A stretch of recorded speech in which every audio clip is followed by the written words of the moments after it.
That's 2.5-year-old fighting with his brother.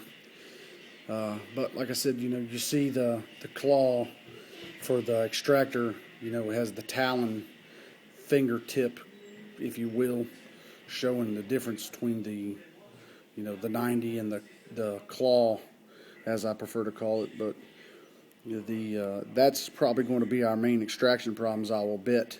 I don't know if anybody's done a real good breakdown on it. I've extended the spring in the magazine, stretched it out about as far as I dare to get the slop out of the rounds in the magazine. It's pretty stiff now. I mean, it's got you put the rounds in the magazine and it doesn't have any play at all anymore. I'll show you here in a second. I'll load the magazine and let you see there's not any slop like before, where you could rattle them around, or they slip back and forth in the follower. They don't do that anymore, so I know that's not my problem. I've manually cycled the gun about 100 times with these rounds, trying to figure out what the problem is, and disassembled it enough to make myself sick. Look at the chamber and the barrel. It's got issues of itself. It's not even all that good, and it's not even all that clean. I mean, it's clean. That's clean. Surprisingly, fellas, that's really, really clean. But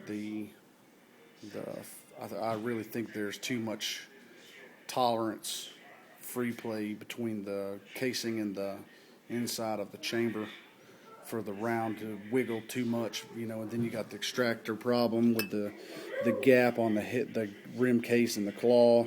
So add all that up, and you've got a huge issue that can come up with. Whereas the XD and I've tried a Taurus pt380, the same thing. It doesn't have the gaps and the wiggle room like this one does. So maybe maybe that'll help some people figure out maybe there's a way we can fix it. Maybe a bad batch of barrels, or I don't know, something. Maybe we'll figure out something.